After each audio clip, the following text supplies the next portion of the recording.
Hello, my name is Antonia Edwards. I am the operational manager for Mother Dillard's Village of Hope. Today I will be acting as the community, interviewing the president and vice president.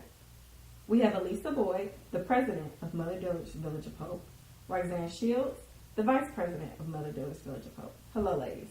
Hi. It's my pleasure to have you here today, and I'll get right into it. First, I'll let you tell who you are and I guess what your goal is. Well, I'm ALISA Boyd, the president of Mother Dillard's Village of Hope.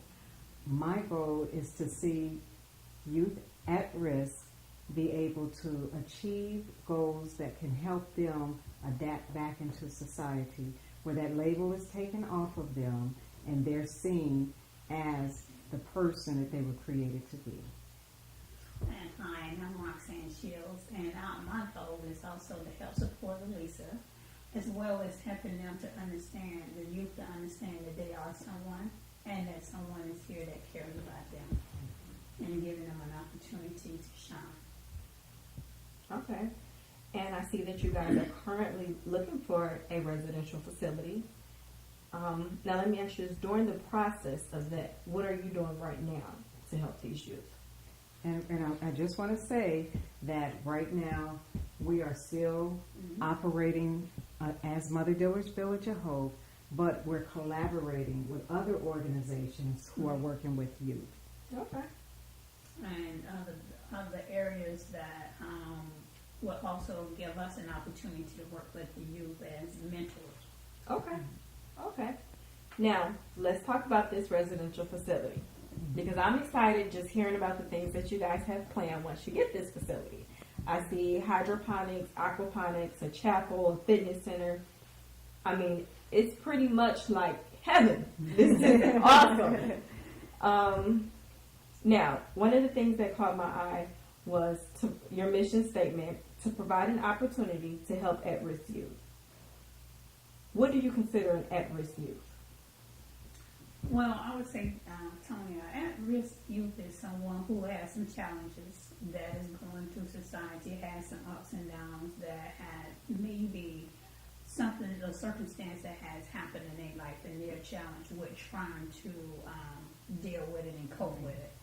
And you know, anytime we go through society, we all are at risk, but we're there to help them to heal and heal with support and heal knowing that whatever happened is there to make you stronger, not to hold you back. And you asked the question about at-risk youth, and I just want to add to that a lot of times youth are at risk simply because of a divorce, and they don't know how to deal with the separation of a mother and father, and sometimes they act out. And that's a child at risk, and the parents don't recognize it quick enough to be able to address it and nip it in the bud. Right. Okay. Now, I see your chapel, and I see you say faith-based. And when you say faith-based, I'm not a Christian, I'm a Muslim. Or I'm not a Muslim, I'm a Christian. But I want to be a part of your program. Well, you can even be a 7-day Adventist. You can be a Jehovah's Witness. Whatever your desire is, if that's your desire with whom you and what you believe in. That's not, the program is never there to judge you based on that part of your life. It is there to help you overcome and achieve higher goals for yourself.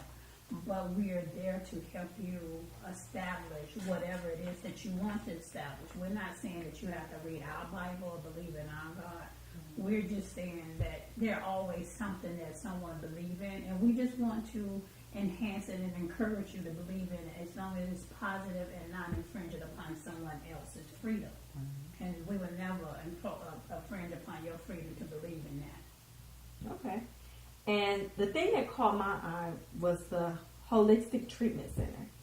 I myself, at a younger age, had a experience with a holistic doctor, and I know it totally changed my life. What is your approach? And I just want to add to that, because me personally as a foster parent, I had a young lady that was dealing with some issues, and we found a spa. And just taking her to the spa, allowing her to be able to relax, she came home a totally different person. Wow. And we spoke with a holistic therapist, and she just told us some of the techniques that they use, And we actually were doing that ourselves, like watching their diet. I don't buy sugar at all. And I know, and we all know the story about sugar, but she talked about the different candles and how the different fragrances, affects a child, the music, the tone in a home. Right. So those are some of the things that we're going to look at when we are dealing with our youth. And it's not going to happen overnight. We don't expect that, but we're taking another approach other than a medication. I want to personally thank you. You gave me a bracelet. And let me just tell y'all this. When she gave, I said, I'm having pain. I'm having a lot of pain in my leg. I don't think I can, we were working on something. I said, I can't complete it because I'm having so much pain. And she said, let me just give you something to try. I'm like, oh, I don't get into all that. I'm not into all of that. And she said, just try it for me. And I promise you, when I put it on, it was just like, okay, I know I don't get into all of this, but I need this. Can I please?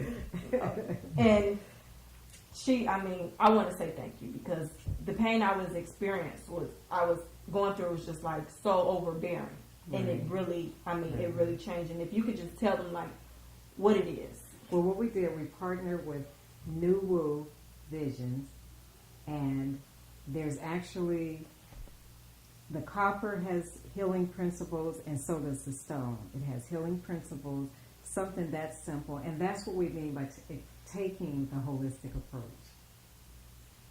I'm just looking at your features and everything that you plan to have at this residential facility, and I see virtual online schooling. Mm-hmm. I'm very big on education, very, very big fan of education. What is your approach with your virtual online schooling? What made you want to go with virtual online schooling? Virtual online classes for us is taking an assessment, finding out exactly what level are you on. Then we have tutors that are going to oversee and make sure whatever their struggles are. But when you put them in a large room with a bunch of children that are advancing ahead of them, they feel like, they're worthless almost. It messes with their self-esteem. So we want to make sure that they get the proper assessment and that we're educating them based on where they are. Yeah. That's and awesome. I tell you, K-12, there's a lot to be said about it, and we're excited about using that program. I've been a part of your program. I'm reaching, how many months do I have? 12 weeks? 12 to 18 months. 12 to 18 months. Okay, so I'm on my 17th month. I'm getting depressed because I feel like I've been a part of this awesome transition in my life. I've become successful. But here I am, I'm about to lose this family that I've grown to know. And I'm about to go back out into the world on my own. Have you prepared me? What have I done? What's your tactic as to releasing me back into the society? We would ensure that you have the right tools, to the best of our ability. Right. But you also have to put work into it too. Right. But for the most part, we will act like that eagle mother or that eagle and make sure that what you're needing and when you're ready to go, we're there to help you move on. But we will always be there to help support you. Right. And really we'll start looking at where they are, how are they meeting their goals. And again, we have professionals that are actually doing assessments monthly and quarterly, enough to where when that child, and we are going to have some that may be scared because the way it's designed, they may not want to leave. Right. Because I want to follow. And when we have to encourage them, they are who God created them to be. Yeah, whoever they were created to be. And I don't want to put an emphasis on God because, like you said, we may have other religions that come in, but that's just what I know. So, and I would never force my religion on anyone, but that's what helped me. And I am one that has been victimized to a point where I can identify what these youth may be going through. So, okay. And I hear you say victimized. Something that's not often spoken about. It's a $290 million industry, and that's here in Atlanta, Metro Atlanta alone. And we don't address it. We don't bring it up that much. We keep it hidden. But it's human trafficking. And the street word for it is prostitution. But it has gone to another level. where the men are actually starting to take our youth. Do you have anything in place for these young women who've been victimized? Yes. And right now, part of us not having the facility, that's what we're doing. We're going out into the community and we're speaking about human trafficking, making not just a child aware, but parents as well. So to say a child is a prostitute, we have to be real. We truly have to be real about what's going on in society. But to take this child and put them in jail and allow them to go back out into society, that's not the answer. Right. So what we want to do is just establish a program where we're allowing them to deal with those issues as to why they got out there and how it's not right and how to better their lives as an individual to overcome that, because it truly becomes a mindset. Once you go out there and you realize that you can get money for selling yourself in whatever way that you do it, whatever way you do it, it's not, it's not, I mean, it's like going to a store buying candy. If you don't have enough money, you're going to do whatever you can to get the money to get the candy. And that's kind of where it's come down to. And we got to put a stop to that. We got to change the way our youth see life when it comes to human trafficking, because once they get exposed to it, it's hard for them to understand it's just not right.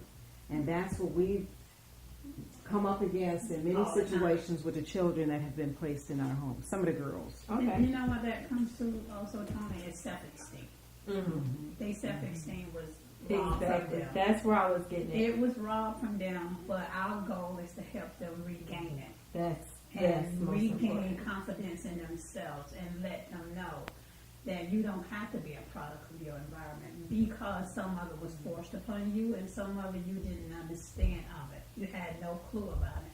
So that's why we focus closely on that program, and it's very dear and near to us, because they're not doing it anymore to teenagers of 10, 13 and 14 and 15. They're actually going after males as well as our babies. And when I say babies, I'm talking about 3 years old and going up. Correct. What can we do to help? I don't have money. I don't have nothing to give. Well, I feel like because I don't have money, I can't offer anything. What would you tell me? What can I offer you? How can I help you? It takes a village. We're Mother Dillard's Village of Hope. We're open to volunteers. We're doing a lot of fundraising now. Any way that you feel like you can help. If it's, we're going to have a garden, we're going to be growing fruits and vegetables. We're going to be mating fish. So however way you feel your expertise will enhance what we're doing for the youth, we're welcoming you. I heard you say about your partnerships. I think it's very important that you continue to partner with people. More importantly, because not only do the young ladies and young boys who's going through it, the ones that's actually doing it, they need help as well. Right. So, and that's what I want to get at too. I feel like you guys have so much to offer.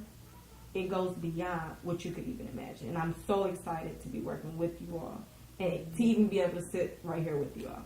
And I just want to say thank you for what you're doing in the community. And thank you for sitting with me and answering my questions. Well, thank you. Thank you for asking. And again, I have to stress that it takes a village. It takes a village. So we're here. We're open for suggestions, anything that you or anyone else out there in the community can do to make this a reality. And you can always find us at mdvh.org on the website. Is our website. Or either you can contact us at the 678-374-9388. Okay, and you can always email us as well, info@mdvh.org. Okay, and you heard it. You have two nice young ladies who want to go out and change what's going on. Support them, please support them. We don't have too many people that's out here trying to reach our youth in a positive way, and that's what they're trying to do. So please, you heard it first, right here. Hopefully we can see you soon and just get an update, and I would love to just keep this going. Let the community know what we're doing, where we're at with this. Once again, thank you ladies so much. You're welcome.